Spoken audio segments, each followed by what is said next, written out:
할렐루야. 우리 선하신 주님을 찬양합니다. 주님께서 오늘도 이 예배를 통해서 주님만이 높임 받으시고 주님만이 영광을 받으시기를 간절히 소망합니다.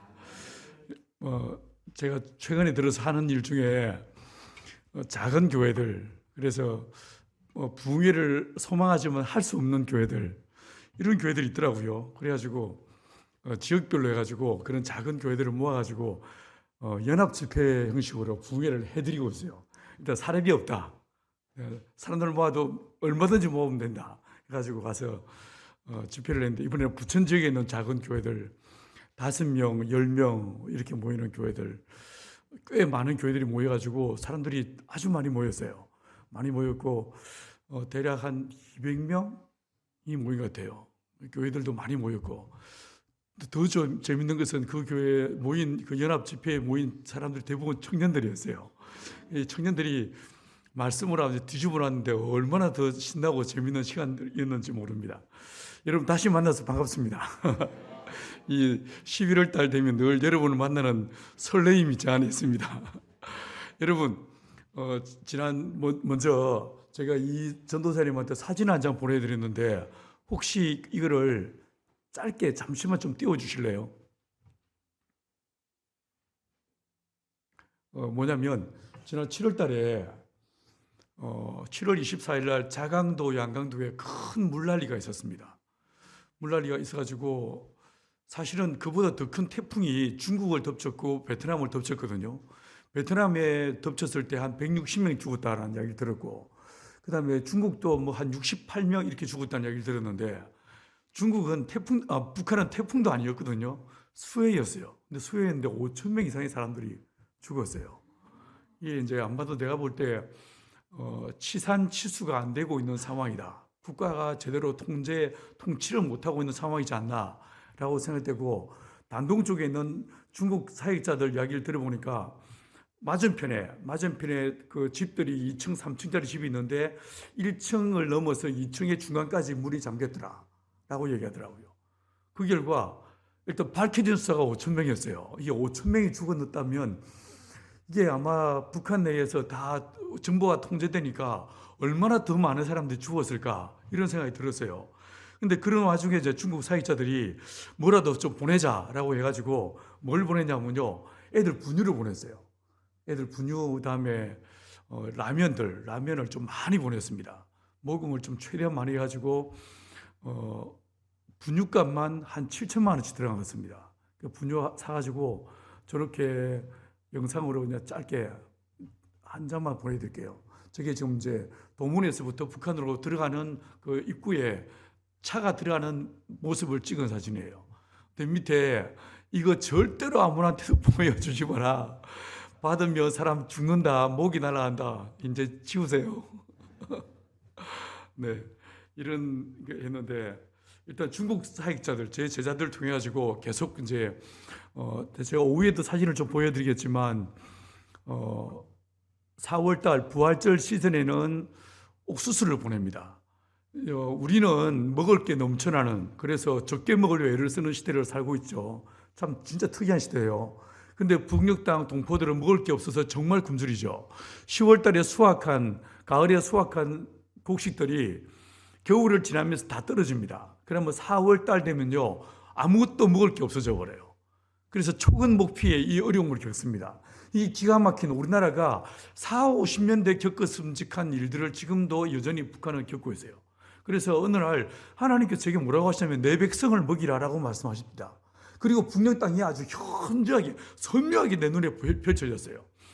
우리가 볼 때 북한에 예수 믿는 사람도 없는 것 같은데, 주님 뭐라고 하시냐면 내 백성이라고 말씀하시고 내 백성을 먹이라라고 말씀하시더라고요.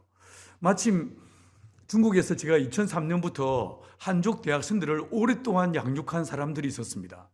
이 사람들이 벌써 교회가 48개, 수천 명의 사람들이, 제자들이 교회를 섬기고 있는데, 그들 중에 한 30가정을 하나님이, 제가 말한 게 아니었어요, 하나님이 직접 그들에게 각자 말씀하셔가지고 북한을 섬기라라고 말씀하셨어요. 그래서 이 중에 일부는 단독으로, 일부는 연변으로 이주를 했습니다. 집단 이주를 해가지고 거기서 다들 뭐 하냐면 스몰 비즈니스를 합니다. 북한을 대상으로 한 스몰 비즈니스를 해요. 그래서 이제 북녘강을 오가면서 북한에서 나오는 가령 동해안에 잡히는 수산물들을 냉장 냉동해 가지고 중국에 팔고, 또 뭐 묘양산에서 나오는 뭘 또 채취해 가지고 중국에 팔아주고, 그 다음에 북한에서 원하는 것들을 보내주고, 이런 중개무역을 하고 있는 중이었습니다.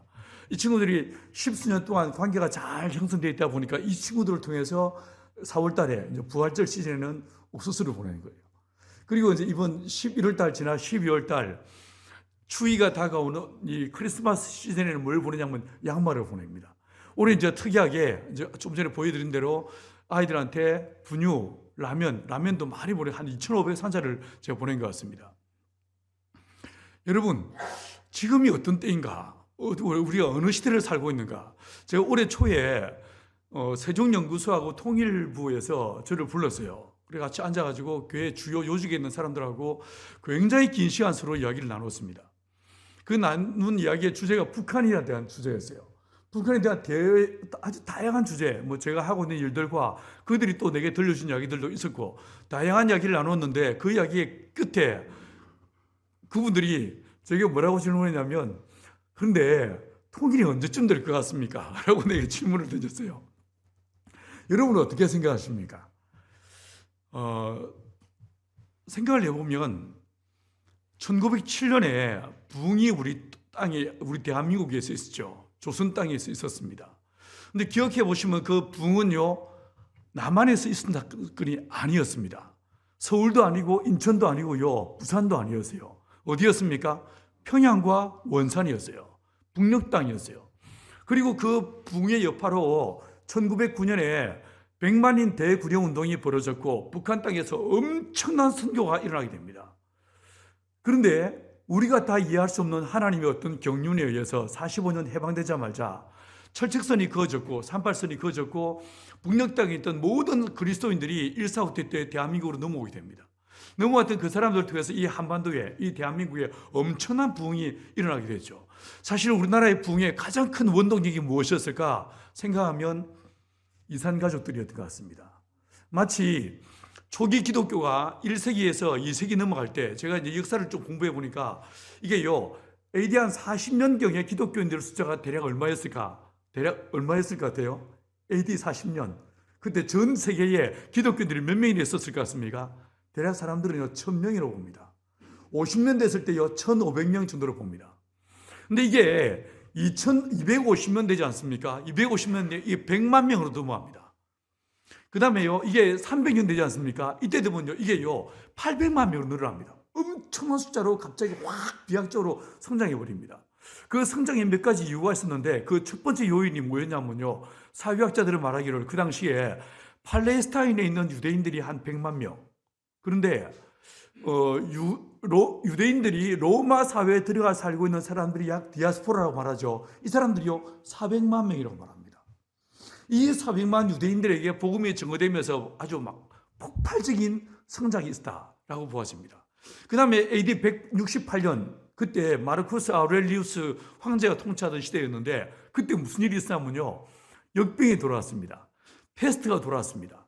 이 페스트가 15년 동안을 장기로 쫙 진행되면서 전체 로마 인구의 4분의 1에서 3분의 1이 사라져버립니다. 마을이 괴멸당하고요, 정말 엄청난 충격이 그들에게 주어지게 됩니다. 그리고 그게 끝난 지 얼마 안 돼서 250년에 다시 한번 두 번째 역병이 돌았습니다. 이 돌면서 엄청난 고통을 전 로마가 겪게 되는데, 우리가 한 2, 3년 팬데믹 겪으면서 얼마나 불편했습니까? 얼마나 어려웠습니까? 여러분, 이게 팬데믹 사실 치사율이 패스트보다는 훨씬 덜했습니다. 그렇지 않습니까? 그래도 이 전 세계가 난리 났는데 강력한 이 패스트가 전 유럽을 덮쳤다고 생각해 보십시오. 이런 상황에서 그리스도인들이 마치 죽음을 두려워하지 않는 것처럼, 죽음을 초월한 것처럼 그 동네의 다른 친구들, 다른 이교도들을 섬기고 돌보기 시작합니다. 그들의 헌신적인 봉사, 그들의 아주 정말 이 탁월한, 말로 표현할 수 없는 그들의 헌신적인 봉사와 섬김을 통해서요, 많은 영혼들이 구원을 얻게 됩니다. 그 다음에 더 놀라운 것은 그 당시에 이 역병에 의해서 죽은 사람들의 비율을 조사해 보니까 기독교인들이 이교도들보다 훨씬 생존율이 높았습니다. 사람들은 그걸 보고 뭐라고 말했겠습니까? 기적이라고 이야기했죠.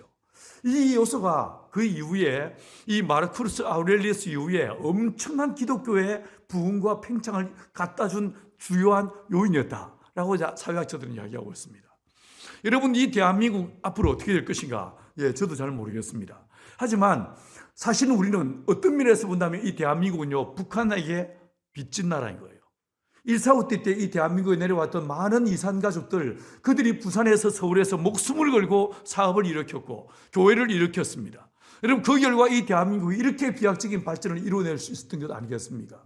이런 상황에서 한국은 북한을 위해서 뭘 해야 될 것인가? 우리의 동족, 우리의 민족을 위해서 우리는 뭘 해야 될 것인가?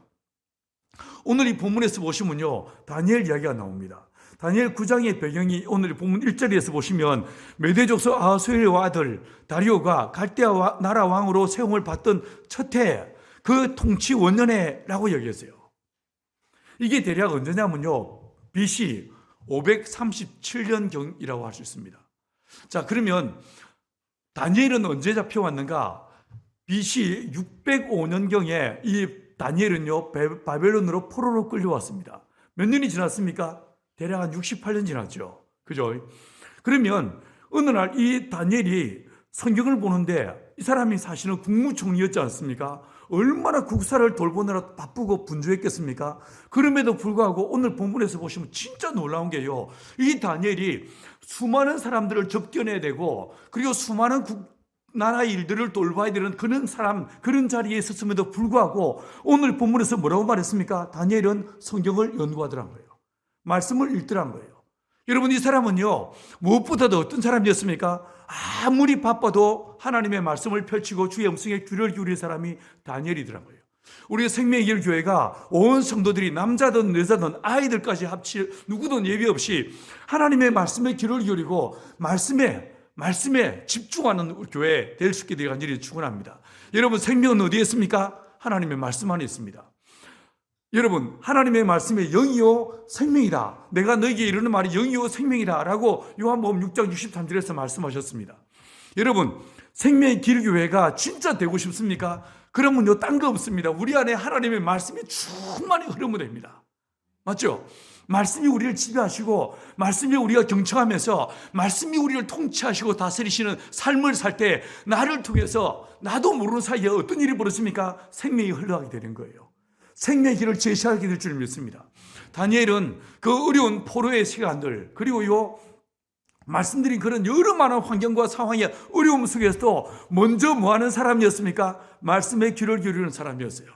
그리고 두 번째, 이 사람이요, 이 말씀을 붙잡고 뭐 하는 사람이었습니까? 기도하는 사람이었다. 먼저 이 다니엘이 말씀을 봤는데 이 말씀을 보다가 아마도 예레미야의 말씀을 읽었던 것 같습니다. 그래서 이 사람이 뭐라고 했습니까? 선지자 예레미야에게 알려주신 그 연수를 깨달았다라고 이야기하더라고요. 여러분, 예레미야 25장 11절 이하에서 하나님께서 예레미야에게 나라가 망하기 직전에 하나님께서 이 이스라엘이 망하고 성전이 무너지게 될 것이라는 사실을 쫙 설명하시다가 25장 가서요, 나라가 망한다. 성전이 무너지게 될 거야. 그런데 이 예루살렘의 황폐함이 70년 만에 그치게 될 것이다. 이런 언약의 말씀을 주셨습니다. 여러분은 하나님의 약속의 말씀을 받은 적이 있습니까? 하나님의 말씀은요, 사람에게 주어질 때 이 말씀은 중요한 패턴이 있습니다. 말씀은 어떤 패턴이냐면요, 첫 번째, 하나님의 말씀은 어떤 경우에도 서술형으로 말씀하시는 격이 없습니다. 의문문이나 청룡형으로 말씀하시는 적도 없습니다. 주 예수를 믿을래? 이리 안 물어보십니다. 믿어라 라고 명령하십니다. 하나님의 말씀은 언제나 우리에게 명령으로 주어집니다. 이 명령으로 주어지고요, 말씀이 명령인과 동시에 두 번째 패턴이 있는데 이 말씀은요, 두 번째 약속이 주어집니다. 반드시 그 뒤에 뭐가 나오냐면 약속이 주어지게 됐습니다. 말씀은 두 가지의 패턴으로 주어집니다. 어떤 상황, 어느 시대, 누구에게 말씀하시더라도 하나님의 말씀은 명령과 약속으로 주어집니다. 너는 너의 본토, 친척, 아비집을 떠나 내가 내게 지시할 땅으로 갈래? 안 하십니다. 가라 라고 명령하십니다. 그래야 뭐라고 말씀하십니까? 내가 너를 창대케 하겠다. 내 이름을 창대케 하겠다. 너로 큰 민족을 이루게 하겠다. 그리고 뭐라고 하십니까? 여러분, 이 사람에게 하나님의 위대한 약속, 내가 너를 복의 근원이 되게 하겠다라고 하는 약속이 주어지는 걸 보게 됩니다. 여러분, 하나님의 말씀 안에 무엇이 있습니까? 약속이 있더란 거예요. 비록 이스라엘이 망하는 상황이었지만 하나님은 이 예레미야를 통해서 패망도 약속했지만, 말씀하셨지만 또한 동시에 뭘 약속하십니까? 회복을 약속하고 있더란 거예요. 그런데 70년의 세월이 지나면서 이스라엘 민족이 하나님의 언약을 잊어버립니다. 하나님의 말씀을 읽지도 않고 전혀 사람들이요 개의치 않았습니다. 이 당시의 상황들, 가령 예를 들어서 이 바벨론은 너무 오래전 이야기니까 카타콤 어디 있습니까? 로마에 있잖아요. 로마에 있는 카타콤에 이제 무덤이었지 않습니까? 지하 무덤이었잖아요. 그 이제 유대 묘지 이 영역 안에 있는 글자들을 쫙 조사를 해봤어요. 참 별 희한한 걸 연구한 사람들 많죠. 이 무덤에 있는 유대 공동묘지에 있는 글자들을 쫙 연구를 해보니까 그 글자들 중에서 2%만 아람으로 쓰여져 있었어요. 나머지 그 중에서 73%는요 헬라어로 기록되어 있었어요.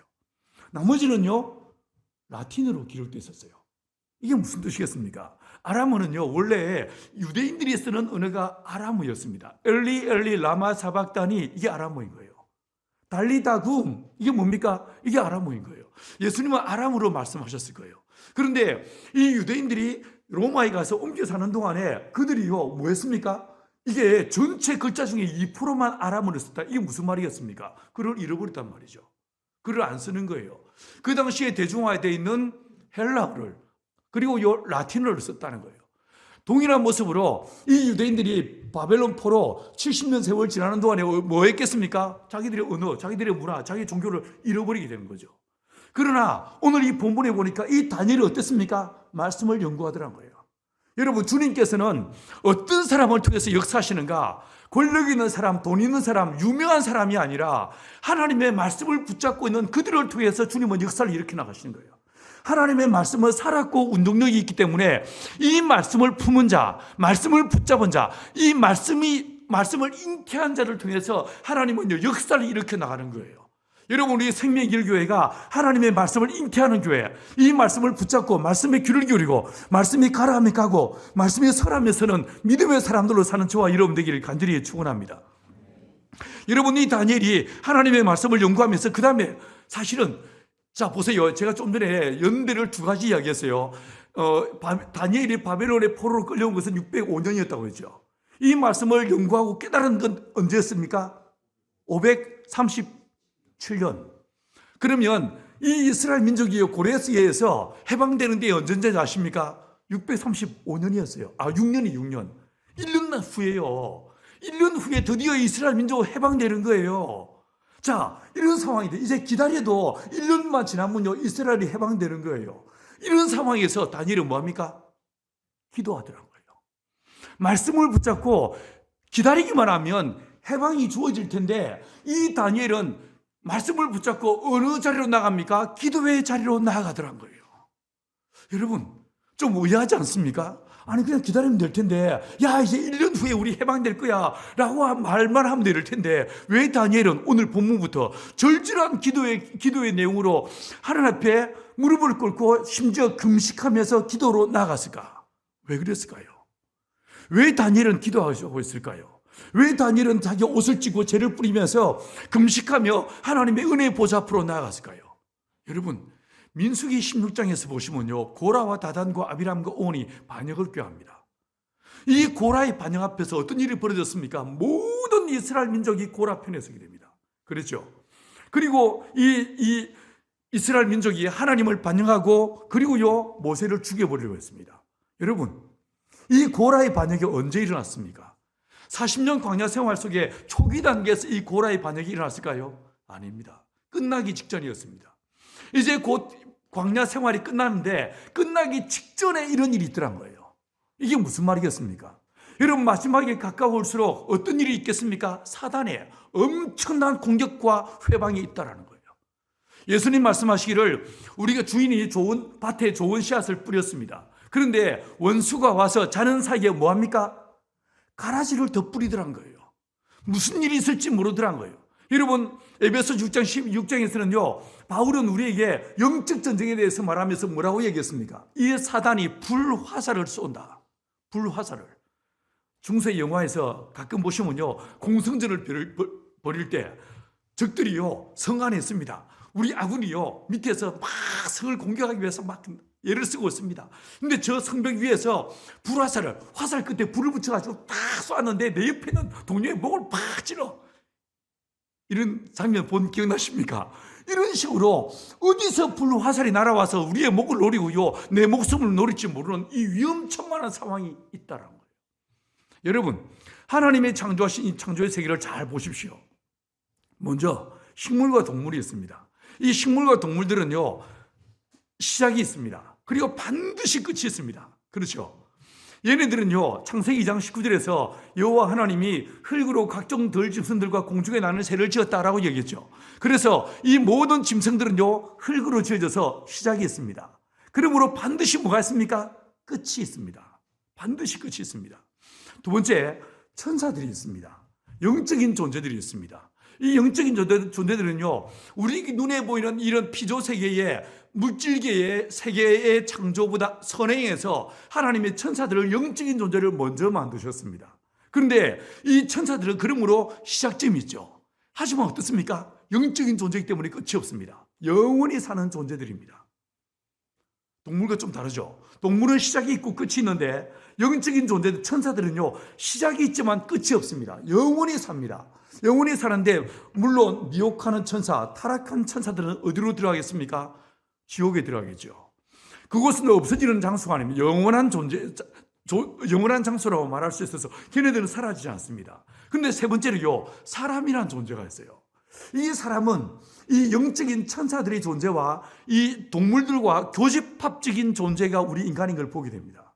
사람의 몸은 어떻습니까? 동물처럼 흙으로 지어졌어요. 그래서 어떻습니까? 반드시 끝이 있습니다. 오는 건 순서가 있어도 가는 건 끝이 없어. 끝은요, 이 순서가 없습니다. 누가 먼저 갈지 모릅니다. 그렇지 않습니까? 하지만 영은 어떻습니까? 우리의 영은요, 끝이 없습니다. 영원히 존재하게 됩니다. 다만 둘 중에 하나로 나누어지게 되죠. 천국이든 지옥이든 둘로 나눠질 뿐이지 우리의 영은 사라지지 않습니다. 자, 여러분, 이 세상에는요, 이와 같이 영적인 존재가 있고 물질적인 존재가 있고 그 사이에 우리 인간이 있는 거예요. 그런데 하나님은 어떤 분이십니까? 하나님은 처음도 없고 끝도 없으신 분이 우리 하나님이세요. 맞죠? 자, 이런 상황에서 사단은, 이 더러운 귀신들의 세력들은요, 우리를 선명히 보고 있습니다. 예수님께서 뭐라고 했냐면, 내가 너희를 보낸 것이 양을 이리 가운데 보낸 것 같다라고 말씀했죠. 그러면서 하시는 말씀이, 너희는 뱀처럼 지혜로워라라고 얘기했어요. 여러분, 뱀처럼 지혜롭다라는 말이 무슨 뜻이겠습니까? 사단은 에덴에서 남자와 여자를 바라보면서 누구를 공격하면 이 둘이 한꺼번에 넘어질 수밖에 없는지에 대한 약점을 정확하게 알았습니다. 여러분, 이 마귀는요, 특징이 있습니다. 요한복음 8장 44절에서 주님 말씀하시기를, 이 마귀는 그 속에 진리가 없으므로 진리 가운데 서지 못하고 거짓을 말할 때마다 제 것으로 하거니와 라고 이야기했어요. 이 마귀는 어디에 서지 못합니까? 진리 가운데 서지 못합니다. 여러분, 무엇이 진리입니까? 하나님의 말씀이 진리죠. 그렇죠? 자, 그런데 기억을 떠올려보세요. 아담이 있고 하와가 있습니다. 이 아담과 하와가 있는데 하나님께서 순서를 기억해 보세요. 아담을 먼저 만드십니다. 그 다음에 에덴 동산을 창설하셨어요. 그 다음에 아담을 에덴 안으로 데리고 오셨습니다. 자, 다시 말해서 아담은 고향과 본적이 어디입니까? 에덴 아닙니까? 에덴 밖입니까? 에덴 밖인 거예요. 그래서 남자들은 지저분한 거예요. 잘 안 씻고 양말 벗어가지고 아무 때나 꼬불치고, 왜 그런가? 본적이 에덴 밖이라서 그런 거예요. 자, 그 다음에 아담을 에덴 안으로 데려와서 아담을 어느 날 깊이 잠재우신 다음에 그 갈비뼈를 취해서 여자를 만드셨어요. 여자의 본적은 어디입니까? 에덴 아니었어요. 우리 아줌매들 처음에 눈을 떴을 때 뭐가 보였어요? 수많은 꽃들이 피어서 만발한 새들이 노래하는 진짜 아름다운 곳에서 자매들은 지음을 받은 거예요. 그래서 본능적으로 찍어 바르고 미를 추구하는 거예요. 여자들은 아무리 나이 들어도요, 어머 너무 이쁘세요 이러면요 진짜 좋아하십니다. 맞죠? 왜 그런가? 아름다운 곳에 태어났으니까. 본적이 에덴이 아니니까. 자, 그런데 생각을 해보십시오. 선악을 알게 나무의 열매를 따먹지 말라, 이 말씀을 누구한테 주셨습니까? 아담에게 주셨어요. 아담은 이 하와에게, 이후에 만드신 하와에게 1:1 제자 양육 성경 공부를 했어야 됩니다. 근데 안 했어. 왜 안 했을까요? 이 아담은 늘 온몸이 털이 북실북실한 우랑우탄, 침판치, 긴 꼬리 원숭이 이런 것들하고 살다가 어느 날 눈을 떠보니까 온몸이 뽀사시한 하와가 앞에 서 있으니까 보는 순간에 뻑간 거예요. 너는 내 옆에 죽여 이러면서 맛이 가버린 거예요. 여러분, 창세기 3장에서 이 여자와 뱀이 이야기하는 대화를 눈여겨 읽어보시면 하와 속에 진리가 없는 것을 알 수가 있습니다. 말씀이 없었던 거예요. 여러분, 진리가 없으므로 진리가 없는데 서지 못하는 이 마귀가 아담과 하와가 있습니다. 누구한테 가겠습니까? 여자한테 가더란 거예요. 진리가 없는 여자한테 가더란 거예요. 여러분, 이 마귀는 우리의 약점을 정확하게 알고 있습니다. 그래서 어떻게 합니까? 공격해 들어온 거예요. 우리의 약점을 치고 들어온 거예요. 우리를 넘어지게 만들고 우리를요, 하나님의 약속에 이르지 못하게, 하나님의 은혜를 성취하는 삶을 살지 못하게 수단과 방법을 가리지 않고 우리를 공격해 들어온다는 거예요. 그러므로 주님 뭐라고 하셨습니까? 시험에 들지 않게 깨어 기도하라 라고 말씀하신 거예요.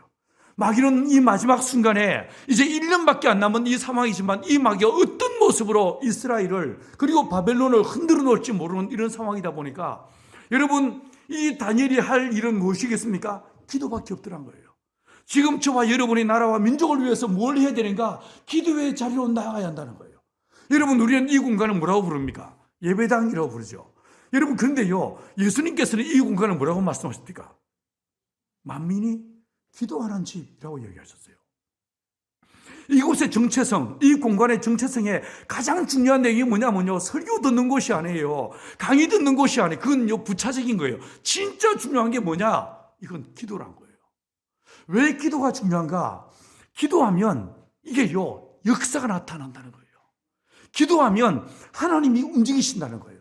이 기도는요, 열면 닫을 자 없으시고 닫으면 열 자 없으신 주님께서 저와 여러분에게 어떤 권세를 주시냐면 기도의 권세를 주시는데, 내가 기도하니까 어떤 일이 벌어지니까, 먼저요, 오늘 본문 21절 한번 보십시오. 다니엘이 기도했습니다. 다니엘이 쫙 기도하니까 어떤 일이 벌어졌습니까? 자, 9장 21절 제가 한번 읽어보겠습니다. 곧 내가 기도할 때에 이전에 환상 중에 본 그 사람 가브리엘이 빨리 날아서 저녁 제사를 드릴 때쯤에 내게 이르렀다. 자, 이게 사람이라고 표현했는데 사실은 이 가브리엘은 누굽니까? 천사죠. 왜 사람이라고 표현했을까요? 사람처럼 보인 거예요. 사람처럼 다가온 거죠. 자, 그런데 문제는 중요한 것은요, 이 다니엘이 기도하니까 누가 옵니까? 천사가 움직이더란 거예요. 천사가 오더란 거예요. 여러분, 기억나십니까? 사도행전 12장에서 베드로가 투옥됐습니다. 야고보가 죽고 난 다음에 이 권력 잡은 자들이요, 베드로를 잡았습니다. 다음날 처형하려고 굳게 결심하고 이제 밤에 감옥에 집어넣어놨습니다. 이 상황 속에서 온 예루살렘 교회가 뭐 했습니까? 기도하더란 거예요.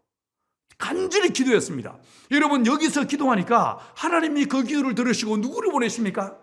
천사를 이 베드로에게 보내시더란 거예요. 근데 성경을 보시면요, 베드로에게 온 천사가 약간 성질이 있는 천사 같아요. 이게 부드럽게 우아하게 베드로야 뭐 이래 불렀어야 되는데, 성경을 잘 보십시오. 뭐라고 어떻게 하고 있냐면요, 베드로의 옆구리를 쳐서 깨웠다 이렇게 말하면서 냅다 들이차가지고, 상상을 해보면 아마도 처음에는 이 천사도 우아하게 불렀을 거예요. 베드로야 불러서, 시몬아 불러서. 근데 안 일어난 거예요. 얼마나 골아 떨어졌는지. 여기도 시험 들지 마십시오. 여러분, 바울과 실라는 감옥에 갇혔을 때 뭐 했어요? 찬양했죠. 기도했어. 근데 이 인간은 뭐하고 자빠졌습니까? 잠들어 있습니다. 여러분, 어떤 분들은요, 기도하고 찬양하는 인간도 있겠지만 어떤 분들은요, 평소에 너무 사역에 열심을 내다 보니까 지쳐가지고 내가 이때 아니면 언제 잠들냐라고 잠드신 거예요. 평소에 사역이 너무 바빠서 주무셨으니까 너무 이 베드로의 주무신 것 때문에 시험 들지 마세요. 자, 그런데 깨우다가 안 일어나니까 어떻게 했겠습니까? 냅다 옆구리를 차서 깨우더란 거예요. 중요한 것은 교회가 기도하니까 누가 움직여요? 천사가 움직이더란 거예요. 여러분, 기억나십니까? 창세기 32장에서 바다나람을 떠나서 드디어요, 야곱이요, 그 일행을 데리고 돌아오게 됩니다. 브엘세바로 돌아옵니다. 사실 그 긴 여정을 출발한 이 야곱의 마음속에는 자기 형님에 대한 엄청난 두려움이 있었습니다. 그러지 않았겠습니까? 그 두려움에 잡힌, 하지만 바다 아람에 머물 수는 없고 돌아가야 되는 이 기가 막힌 상황에서 떨고 있는데, 여러분 32장 창세기 32장 1절에서 이 야곱이 무엇을 보았습니까? 제가 읽어봐 드리겠습니다. 야곱이 길을 가는데 하나님의 사자들이 그를 만난지라. 누가 옵니까? 하나님이 누구를 보내십니까? 하나님의 군대 천사들을 보내시더란 거예요. 하나님께서는요, 저와 여러분이 기도할 때 우리를 뭐 하십니까? 돕는다는 거예요. 기도할 때 우리의 기도를 돕기 위해서 하나님의 거룩한 영들을 우리에게 보내신다는 거예요. 마태복음 18장 10절에서 주님 우리에게 뭐라고 말씀하십니까? 삼가 너희 중에 어린한 소자도 없이 여기지 말라. 저희의 천사들이 날마다 하늘에 계신 너희 아버지 얼굴을 배우느니라. 할렐루야. 여러분, 우리가 예수 믿는 순간에, 저와 여러분이 예수를 영접하는 순간에 내 옆에 누가 와 있게 됩니까? 천사들이 와 있게 된다는 거예요. 한번 보세요. 누가 있는지. 보이십니까? 여러분, 어떤 천사들은요, 우리가 기도하면 이 계시록 5장과 8장에서 우리의 기도, 우리의 찬양, 우리의 예배를 금대집에 담아서 하늘에 상달한다고 이야기했습니다. 그랬죠? 그래서 어떤 사람은요, 이 사람이 무시로 깨어 기도하고 쉬지 않고 기도하다 보니까 이 천사들이 왔다 정신이 없습니다. 근데 어떤 사람 옆에는요, 와 있긴 와 있는데 개점 휴업이야. 당최 기도를 안 해. 우리 생명의 교회 이야기들 하는 거 아니에요. 딴 교회의 성도들 이야기하는 겁니다. 당최 기도를 안 해. 이 천사가 오긴 왔는데 할 일이 없어. 다리 꼬고 앉아가지고 손도 소지하고 앉아 있습니다. 여러분 옆에 와 있는 천사는 어떠시겠습니까? 여러분, 이 천사들이 무시로 여러분이 기도하는 그 기도, 우리의 찬양, 우리의 예배를 담아서 하나님께 올라가는 이 은혜의 역사들이 있게 되기를 축원합니다. 어느 날 야곱이 잠들었죠. 그가 야반도주에서 바다나름으로 도망가다가 베델에서 잠이 들었습니다. 큰 돌베개 베고 잠이 들었는데, 그때 그 꿈에 이 야곱이 무엇을 보았습니까? 거대한 사닥다리가 보였습니다. 자기가 누워있는 그 돌베개에서부터 하늘 끝까지 닿아있습니다. 그리고 이 사다리에 누가? 천사들이 뭐 합니까?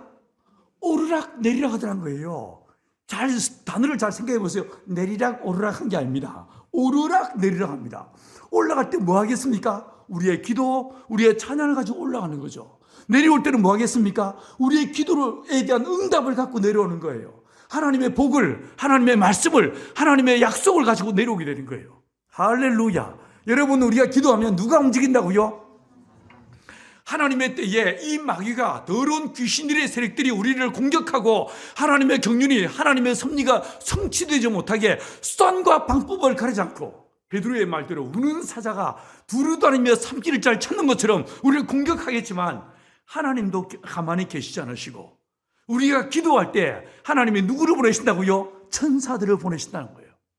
하나님께서 서울 이 한 중앙에 이 생명의 교회, 요즘 되도 않은 이 도대체 개척해봤자 안 되는 이 상황에서 이 교회를 무모하게 개척하게 하셨어요. 그리고 신사동에서 또 지금 이 자이 아파트 단지 한가운데 예배당이 딱 있겠습니다. 이 중앙에 하나님께서 여러분을 불러 모은 이유가 무엇이겠습니까?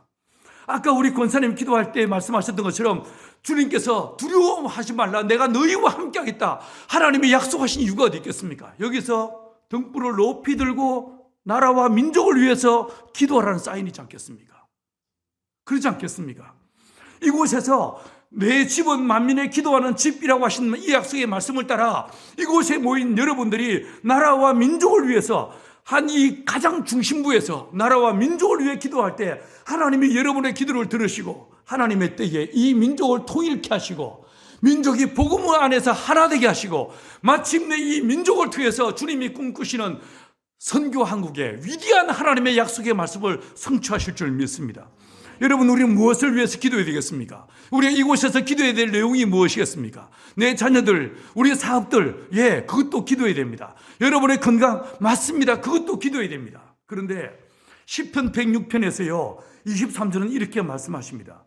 그러므로 여호와께서 그들을 멸하리라 하셨으나 그가 택하신 모세가 그 어려움 가운데서 그의 앞에 서서 그의 노를 돌이켜 멸하시지 아니하게 하였도다.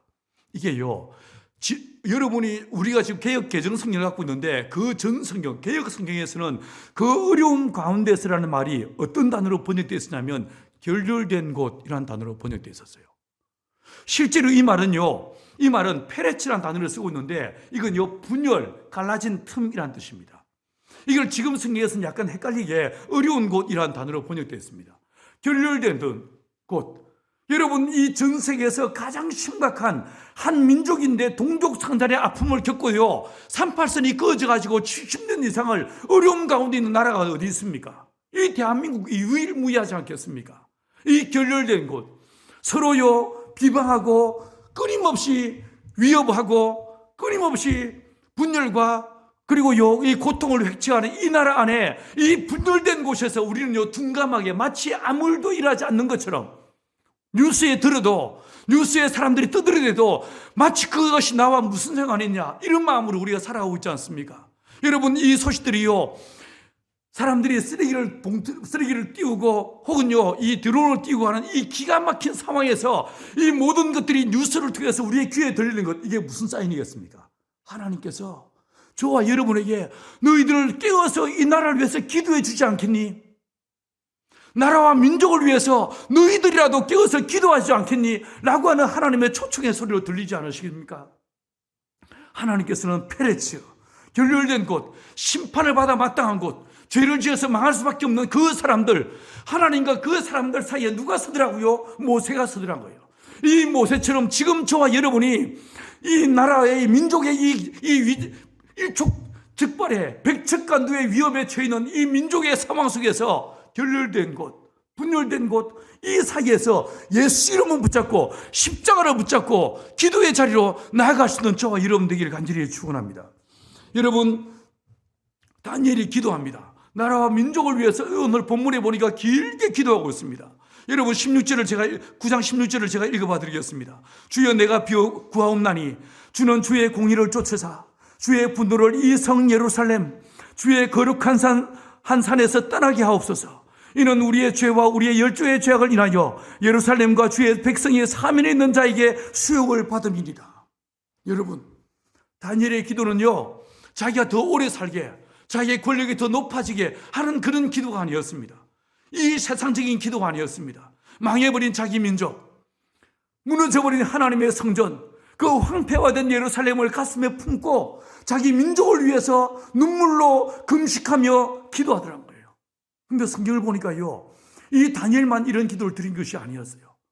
느헤미야서 1장 2절 이하에서 보시면요, 나의 한 형제 중 하나니가 두어 사람과 함께 유다에서 이르렀기로 내가 그 사로잡힘을 면하고 남아있는 유다 사람과 예루살렘 형편을 물었다. 그런데 3절에 보니까 저희가 내게 이르되 사로잡힘을 면하고 남은 자가 그 도에서 큰 환난을 만나고 능력을 받으며 예루살렘 성은 회파되고 성문들은 소화되었다는 말을 들려줍니다. 4절에 보니까 내가 이 말을 듣고 앉아서 울고 수일 동안 슬퍼하며 하늘의 하나님 앞에 금식하며 기도했다. 여러분, 무엇을 먹을까, 무엇을 마실까, 어떻게 하면 내 주식을, 내 땅을, 어떻게 하면 내 집을, 이런 물질적인 것에 온통 마음이 뺏겨버린 기독교인들도 누구도 하나 예외 없이 다 눈에 보이는 것에 사로잡혀 살아가고 있는 이 시대에 주님께서 저와 여러분을 향해서 너라도 이 황폐화된 예루살렘을 위해서 깨어 눈물로 기도해 주지 않겠냐 라고 말씀하시는 소리가 들리지 않았습니까? 여러분, 이 느헤미야는요 사실 술 맡은 관원장이었습니다. 권력과 안정을 누리고 있던 사람이었어요. 예루살렘에서요 무려 1300km 떨어져 있는 예루살렘과 전혀 무관한 도시에 사는 사람이, 수산성에 구하던 사람이 이게 느헤미야였습니다. 그러나 또 뿐만 아니라 그 사람은요 제사장도 아니었어요. 선지자도 아니었습니다. 종교 지도자가 아니었습니다. 그럼에도 불구하고 어떻습니까? 이 사람은요 예루살렘 성의 회복과 자기 망해버린 자기 민족을 위해서 눈물로 기도하더란 거예요. 아이고, 기도야 뭐 목사님들이 하는 거지, 이렇게 생각하지 않고 이 느헤미야와 같이 여러분, 저와 여러분이 기도의 자리, 하나님의 거룩한 은혜의 자리, 결렬된 그 무너져버린 그 사이로 예수 이름으로 나아갈 수 있는 저와 여러분 되기를 간절히 축원합니다. 성경을 통해서 보시면요 사도 바울 역시 마찬가지였습니다. 여러분이 잘 아시는 대로 사도행전에서 사도 바울은요, 어쩌든지 자기 민족, 자기 동족에게 복음을 전하려고 애를 썼습니다. 그래서 그가 빌립보에 가든 에베소에 가든 어디를 가든 먼저 어디를 찾아갔습니까? 유다 회당을 찾아갔습니다. 자기 동족에게 먼저 복음을 전하려고 발버둥을 쳤습니다. 하지만 어땠습니까? 그는 자기 동족에게 쫓겨납니다. 동족에게 버림을 받습니다. 돌로 쳐서 죽임을 당하는 이런 어려움을 겪기도 했었습니다. 고소와 고발을 당해서 40에 하나 가만바위를 3번이나 맞기도 했었습니다. 퇴장을 맞기도 했었습니다. 이런 상황에서 이 로마서 9장 1절 이하에서 바울의 기도가 무엇이었습니까? 3절에 보니까 나의 형제 곧 골육의 친척을 위하여 내 자신이 저주를 받아 그리스도에게서 끊어질지라도 원하는 바로다.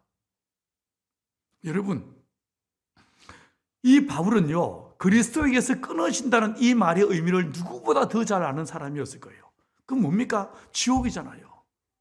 그렇지 않습니까? 지옥불 속에 불과 유황으로 타는 못에 참여하는 것, 이게 바로 그리스도에게서 끊어지는 거 아니겠습니까?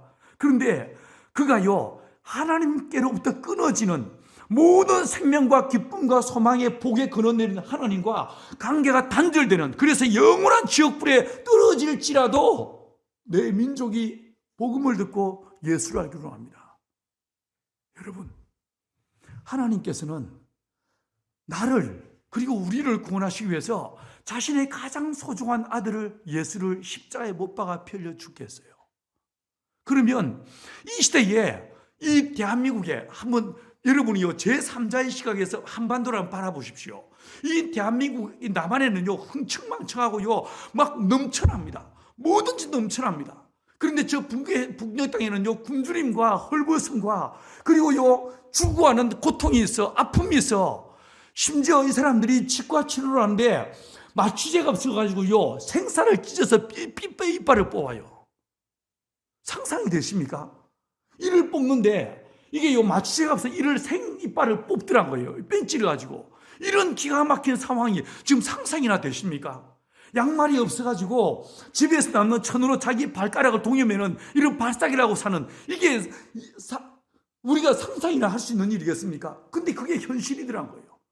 여러분, 그런데 제3자의 시각에서 하나님께서 우리를 바라보실 때에 이 대한민국에 사는 사람들은 정말 먹을 게 넘쳐나고 옷이 넘쳐가 철철마다 옷을 새로 사는 상황에서 저 북녘 땅의 사람들은 굶어 죽어. 근데 이 사람들 저들을 위해서 아무것도 하잖아. 아무것도 하잖아. 여러분이 하나님이라고 어떤 마음이 드시겠습니까? 우리에게 기도를 들으시고 우리의 사업이 잘 되고 우리의 인생에 복을 주실 이유가 어디에 있겠습니까? 그러지 않겠어요? 여러분, 길이 막히고 길이 없다 할지라도 저 북녘 땅, 내 동포, 내 결례를 위해서 아직 복음을 듣지 못한 누군가를 위해서 내 삶을 내어드리는, 하나님이 내게 주신 이것들이 내 것이 아니고 하나님의 은혜의 선물이라는 사실을 인지하고 이것을요, 마치 내 것이 아닌 것처럼, 이게 바로 무엇입니까? 청지기의 마음으로 주께서 쓰시겠다면 아낌없이 내어드리는 그 나귀를 갖고 있던 주인과 같이 주께서 쓰시겠다는 그 말 앞에 아낌없이 내어드리는 그 이름 모를 그 사람처럼 하나님 앞에 주님의 손에 이것을 올려드리는 인생, 이 인생을 주님 기뻐하지 않으시겠습니까? 다시 말합니다. 다니엘은요, 1300km 떨어지고 살았어요. 여러분, 이 사람은 성자도 아니었습니다. 이 사람은 제사장도 아니었습니다. 자기 민족이 어쨌든 사실요, I don't care, 나는 전혀 관계없다라고 말해도요, 누구 하나 말할 사람이 없는 그런 상황이었을 거예요. 그러나 오늘 본문에 보니까 이 다니엘이 어느 자리로 나갑니까? 옷을 찢고 죄를 뿌리고 금식하며 기도의 자리로 나가더란 거예요. 오늘 이 시대를 21세기 2024년을 살고 있는 우리들에게 하나님이 진짜 갈망하시는 것이 무엇일까? 우리에게 정말 하나님이 원하시는 게 뭘까? 너희들 저 북녘 땅 2,500만 우리 동포들을, 너희 동포들을 위해서, 너희 피부질을 위해서 나에게 기도해 주지 않겠니? 라고 말씀하시지 않으시겠습니까?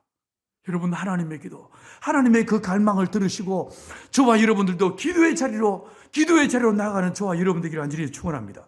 여러분, 우리가 기도하면 어떤 일이 벌어집니까?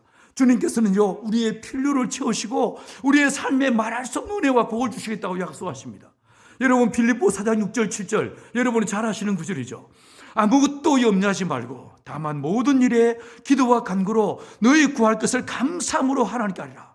그러면 모든 지각에 뛰어난 하나님의 평강이, 그래서 예수 안에서 너의 마음과 생각을 지키시라. 여러분, 우리가 누군가를 위해서 기도하고 누군가를 위해 헌신하고 누군가를 위해서 내 것을 떼어서 나누기 시작할 때 하나님이 궁극적으로 누구를 채우십니까? 나를 채우시더라고요. 이 원리를 생각해 보세요. 하나님 내게 100을 주셨어. 근데 이 100을요 뚝 떼가지고 나보다 더 훨씬 어려운 사람을 막 돕기 시작해. 이게 한 번이 아니고 두 번이 아니고 계속 연거푸 그렇게 누군가를 돕기 시작한다고 생각해 보십시오. 그러면 모든 만물의 주인인 하나님께서 저 친구는 주면 자기 혼자 안 쓰고 다 나누네. 가난한 자들을 위해서라도 저 친구한테 더 줘야 되겠네. 이런 마음 들지 않으시겠습니까? 그러지 않겠어요? 이게요, 제가 볼 때 사업에 성공하는 진짜 중요한 영적인 비밀인 거예요. 여러분의 비즈니스가 잘 되기를 바라시죠. 여러분의 사업이 정말 커지기를 바라시죠. 어느 날 제가 온누리교회 있을 때에 아니다. 온누리교회 있을 때 친하게 지내던 한 권사님이 저를 납치하듯이 붙잡아가지고요, 자기 남편이 하던 회사를 아들네들이 맡게 됐는데 그 회사에 저를 끌고 왔습니다. 그리고 저한테 뭐라고 얘기했냐면 어리고 어리석은 제 아들들이 이 큰 사업을 해야 되는데 목사님 이 아이들의 멘토가 되어 주십시오 라고 저한테 부탁을 했습니다. 그래서 제가 정기적으로 와서 예배를 드리기로 했습니다. 여러분, 그 두 아들들한테 제가 몇 가지 조언을 했습니다. 근데 그때 제가 처음 갔을 때 그 회사 매출이 1년 매출이 한 200에서 250억 됐었어요. 10년 지난 다음에 그 회사 매출이요 3,800억이 됐어요. 거의 20배이지 않습니까? 그러면 그 비결이 무엇이었는가? 그 비결 중에 하나가 제가 말씀드린 그 친구들한테 알려줬던 그 비결 중에 하나가 바로 이거였어요. 네 것만 챙기지 마라. 이거를 어쩌든지 간에 그 몫을 받았을 때에 이걸 뚝 잘라가지고 마치 이것은 내 것이 아닌 것처럼 더 가난한 사람, 더 어려운 사람, 이 사람들에게 나누기 시작해라. 이걸 누가 보시는가? 하나님이 보신다. 그 약한 사람, 그 가난한 사람을 위해서라도 당신의 비즈니스를 하나님 복 줄 수밖에 없다. 이 원리를 실현해 보라고 이야기했습니다. 하나님은 그렇게 복을 주십니다. 여러분, 두 번째로요, 우리가요 이 나누고 기도하다 보면 어떤 일이 벌어지는가? 하나님의 은혜를 경험하게 됩니다. 여러분, 야고보서 4장 16절 뭐라고 말씀하십니까? 그러므로 너희는 죄를 서로 고백하며 병이 낫기를 위하여 서로 기도해라. 의인의 강구는 역사한 힘이 크니라. 여러분, 기도하면 반드시 어떤 일이 벌어집니까? 하나님이 응답하신다는 거예요. 어느 날 제가요 서울에 있는 온누리교 아니고, 여러분 만나니까 왜 자꾸 입에서 온누리교 나오지? 영락교회 부흥회를 했습니다. 영락교회 부흥회를 했는데 요즘은 이 생명길교회도 그렇습니다만은 봉투를 안 주거든요. 옛날에는 노란 봉투를 딱 줬는데 사실은 그때의 남자들이 진짜 힘이 있었어요. 월급 봉투를 딱 받아와가지고 자 쓰라, 애기 쓰라, 이럴 때 남자들이 힘이 있었어. 그렇지 않습니까? 요즘은 그렇지 않아. 요즘은요 다 계좌 이체를 시킵니다. 이 영락교회 부흥회를 하고, 사실 제가 그때 뭐였냐면 부흥회 끝나자마자 바로 이어서 브라질 상파울루에 연합 집회를 인도하러 갔습니다. 가는데 이제 가서 이분들이 저를 잘 몰라가지고 부흥회만 하도록 스케줄을 짜놓았습니다. 새벽에 저녁에 부흥회 스케줄만 잡아왔더라고요. 그래서 제가 이제 급하게 출발하기 전에 뭐라고 했냐면 브라질 선교사들을 모아주십시오. 가난한 목회자들을 모아주십시오. 제가 원래 닭을 가르치는 사람입니다. 제가 양계를 그들에게 가르칠 테니까 낮에 새벽 기도 다음에 저녁 집회 이 두 개 내가 반드시 섬긴다. 낮에 9시부터 오후 5시까지 내가 하루 종일 내가 양계를 가르칠 테니까 사람들을 모아달라고 부탁을 했습니다. 150여 명을 모았습니다. 낮에요 사람들한테 양계를 가르치기 시작했어요. 근데 둘째 날 하나님이 저게 뭐라고 하시냐면, 동진아, 너 이 사람 중에 한 사람에게 양계장 한 동을 헌금해 라고 하시는 거예요. 무슨 말씀이세요? 돈이 없는데. 이렇게 말하니, 아니야, 너 돈 있어 라고 하시는 거예요. 아니, 없다니까요. 아니야, 네 계좌 찍어봐. 이렇게 말씀하신 거예요. 확인해 보니까 영락교회에서 진짜 큰 돈을 주셨어요.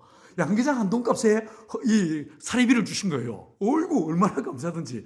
사실 저는 이제 사례비를 받으면 제가 입마에 포켓하는 것이 아니라 우리 공동체에 다 냅니다.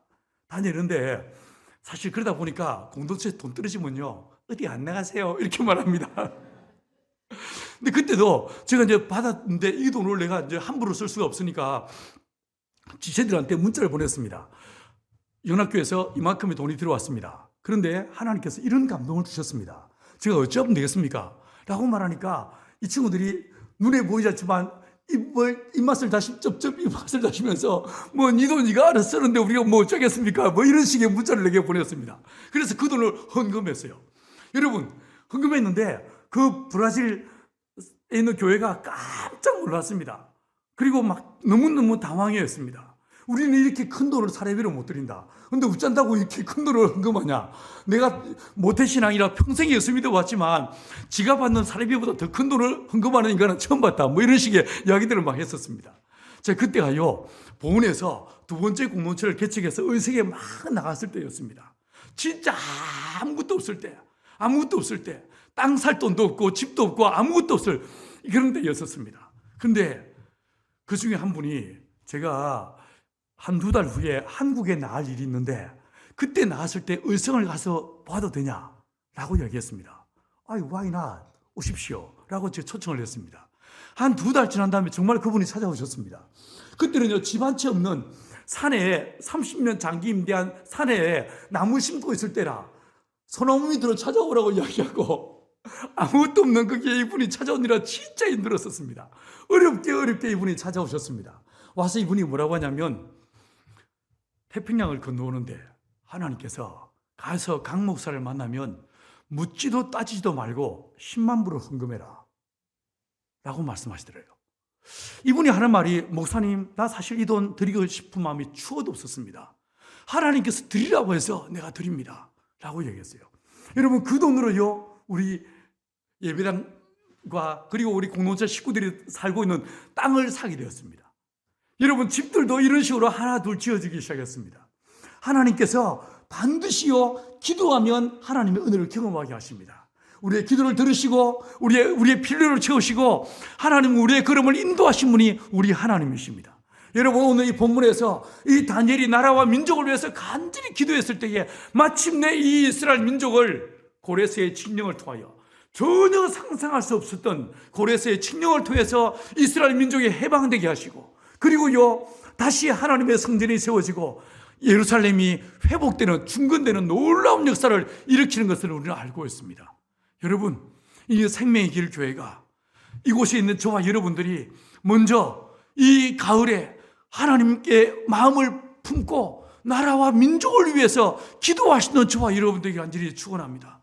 무엇보다 저 2,500만 우리의 동포 굶주림과 헐벗음 가운데 어찌할 바를 알지 못하는 유엔의 제재에 의해서 아무것도 할 수 없는 이 상황 속에서 우리가 저 북녘 땅을 품고 북녘을 위해서 기도하고 우리가 주 앞에 부르짖게 될 때 만군의 여호와 전능하신 우리 하나님께서 우리의 기도를 들으시고 이 민족 안에 선을 행하시고 의를 이루시며 마침내 이 민족을 저 바벨론의 포로 생활에서 그 포로의 시간이 끝나게 하시고 이스라엘에 돌아오게 하셨던 그 하나님께서 이 민족을 해방과 자유와 하나됨의 놀라운 은혜를 경험하게 하실 줄 믿습니다.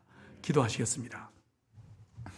하나님 아버지 추수감사절 지난 1년 동안 우리 하나님이 우리에게 베푸셨던 그 은혜 그 만극하신 은혜와 사랑을 기억하며 오늘도 빈손으로 나오지 않고 하나님의 은혜를 따라 찬양하고 예배하며 하나님의 은혜를 기억합니다. 근데 주님 이 시간 하나님이 우리에게 말씀하시는 너희들 내 민족을 위해서 저 북녘 땅 굶주림과 헐벗음 가운데 고통하는 내 동포 내 결을 위해서 기도해 주지 않겠니? 라고 말씀하시는 기도에 대한 거룩한 주님의 초청을 우리가 듣게 하시고 보게 하사 하나님 이 교회가 기도하는 교회가 되게 하여 주옵소서. 나라와 민족을 위해 저 북녘 땅을 위해 기도하는 교회가 되게 도와주셔서 마침내 우리의 기도를 따라 저 383이 무너지고 이 결렬된 곳에서 부르짖는 우리의 기도를 따라 이 남과 북이 복음으로 하나 되는 은혜를 경험하는 우리가 되게 도와주시옵소서. 주여 물도온 하인들은 안다고 하였습니다. 하나님 아버지 우리가 그 물도온 하인의 자리 순종의 자리 기도의 자리에 머물러 있는 우리의 생명의 길 교회 되게 하여 주옵소서. 하나님, 이 민족이 참으로 어려운 시대를 살아가고 있습니다. 내 이웃을 위해, 저 북녘 땅을 위해, 한국 교회를 위해 기도하는 저희들에게 도와주셔서 하나님의 역사심을, 우리의 기도를 따라 이 민족을 새롭게 하시는 하나님의 은혜를 경험하는 우리 모두가 되게 하여 주옵소서. 그렇게 역사하실 주님을 찬양하고 존귀하신 예수님의 이름으로 기도 올리옵나이다. 아멘.